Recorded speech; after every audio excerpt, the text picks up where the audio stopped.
Howdy readers, I'm Jason. This is Chapter and Verse, and this is my June 2018 wrap-up video. Now I finished one book last month.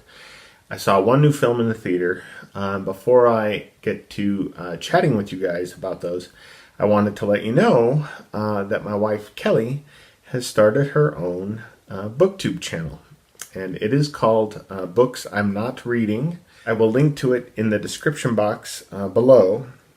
And she's already done two videos, a little brief introduction and the BookTube newbie tag, which she did this morning. So if you enjoyed this last spring, our Partners book tag that we did here on my channel, or the Pulitzer Prize videos, there's more Kelly where that came from. And she's going to be kind of diving into the booktube world. She's really enjoyed it every bit as much as I have, and she wanted to be part of it in a larger way. All right, so what did I read? What did I see last month? So last month, the one book that I finished was Penelope Lively's Moon Tiger. All right, so before I get into it, right, there will be spoilers. The thing I find really interesting about Moon Tiger is that it feels like we're seeing a classic being born kind of right before our eyes right now, okay?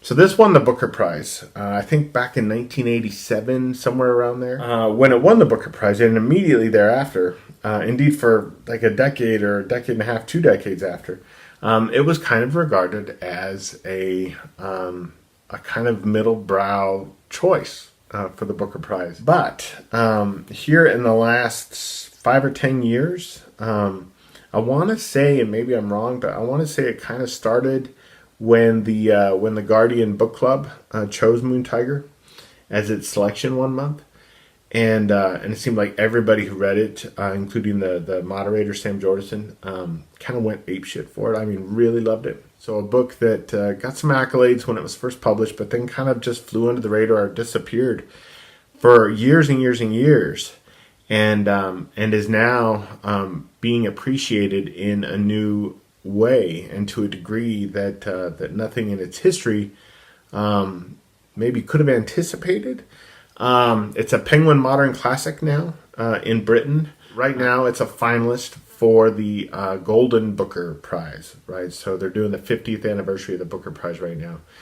And they have chosen one winner from each decade of the prize as a finalist. And this is the finalist from the 1980s. And the judge of that decade, who, went back and kind of revisited all the winners from that decade, chose this over Midnight's Children, over The Remains of the Day, over Oscar and Lucinda. Next Sunday, I think, is when they're announcing the winner of the Golden Booker.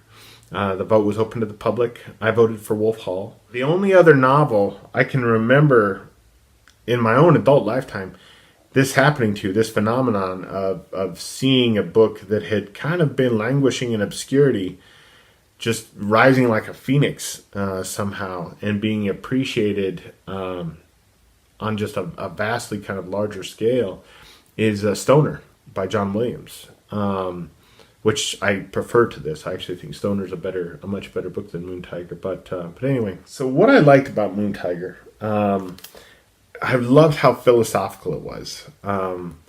And let's see, I've got a page very early on that I wanted to read to you from.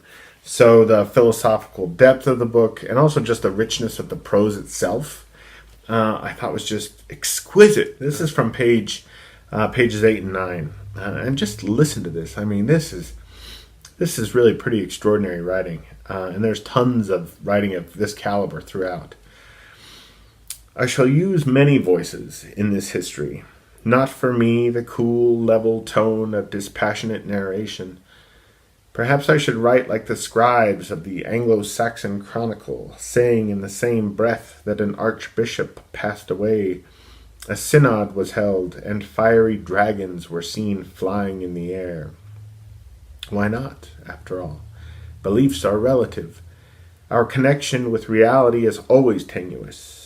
I do not know by what magic a picture appears on my television screen, or how a crystal chip has apparently infinite capacities. I accept simply, and yet I am by nature skeptical, a questioner, a doubter, an instinctive agnostic.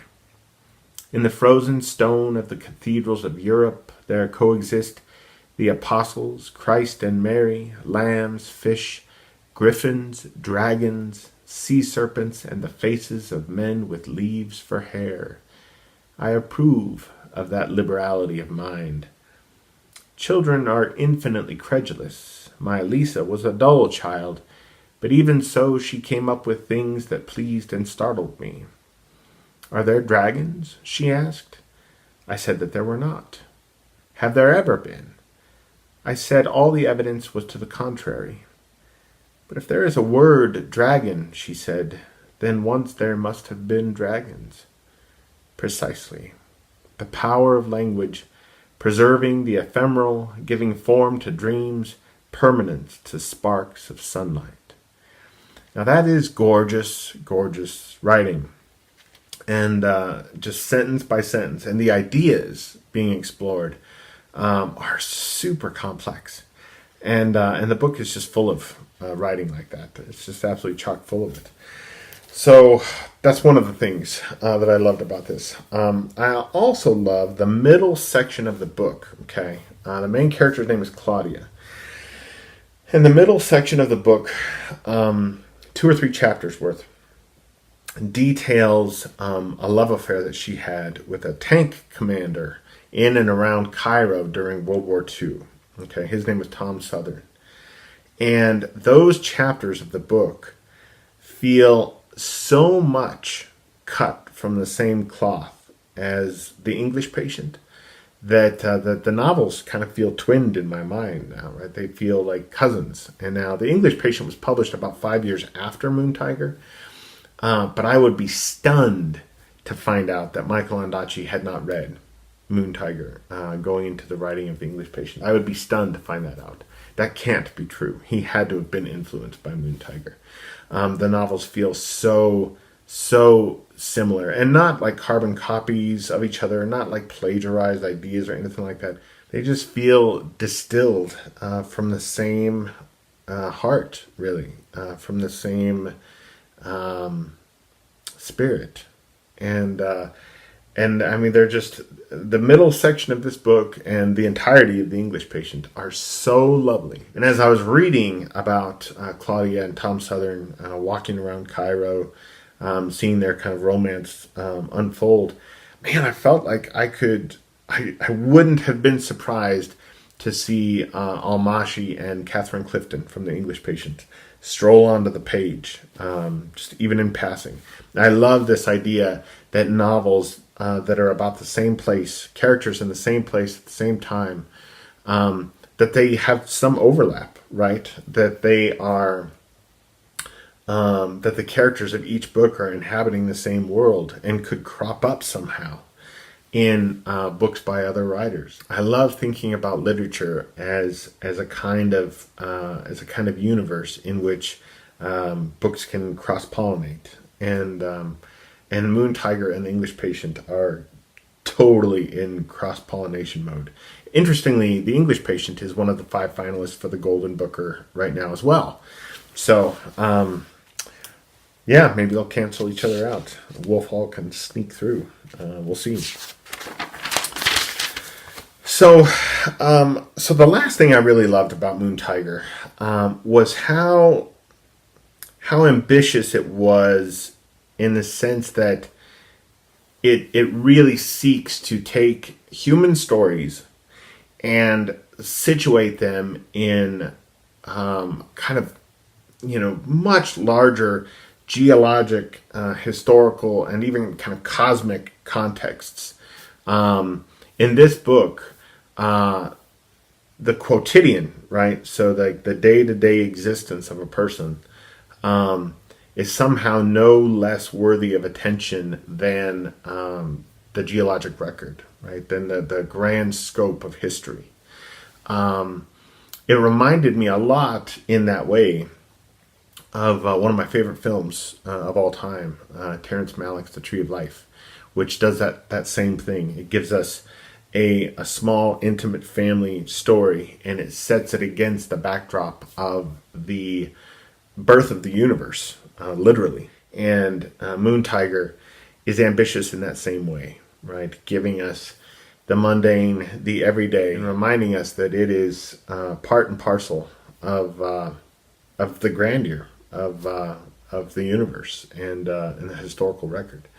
And that's cool. That's cool. It's not something you see done in fiction very often. So, what I didn't like about Moon Tiger, okay, I did not like the main character, Claudia, right? And if the book is by and large relating her anguish over having lost Tom Southern during World War II, this tank commander that she was in love with who was killed in battle, I can't sympathize with her.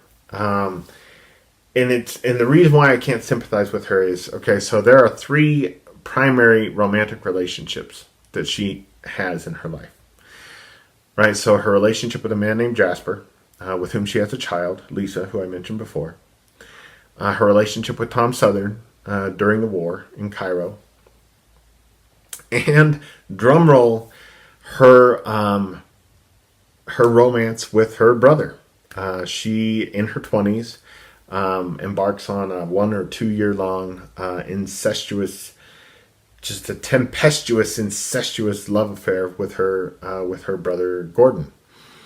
And and so for the last third of the book, as she's essentially kind of haunted by her love of Tom Southern, it's really difficult to be moved by her being haunted when she is also still hung up on and obsessed with her brother Gordon and his nether parts. It's difficult, I feel like, in fiction or in film to make incest something that one can just overlook. And it made her immensely unlikable.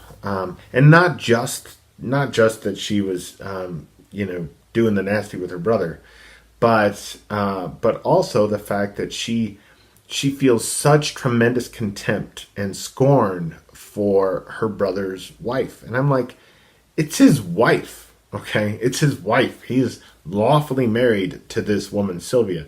It's his wife. You are his sister, okay? So for her to just constantly be thinking and feeling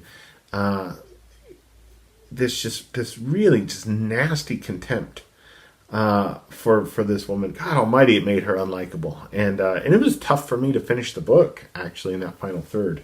Just before Gordon, her brother, dies, and Gordon and Sylvia and Claudia, Sylvia is Gordon's lawful wife, the 3 of them are in a taxi together, and it says, Sylvia, she sees, is weeping again, not quite silently enough.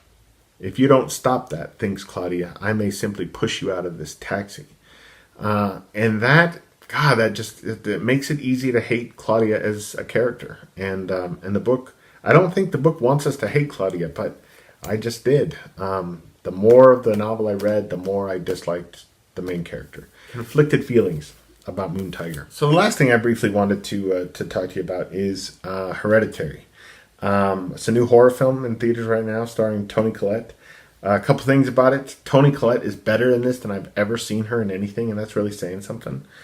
She has one scene at the dinner table, a confrontation with her son, it should get her an Oscar nomination. I also love that this is a horror film that acknowledges the horror in kind of everyday things like allergic reactions and shirking one's responsibility in a tragedy in favor of placing blame. Those things are horrific as well, and this movie understands them.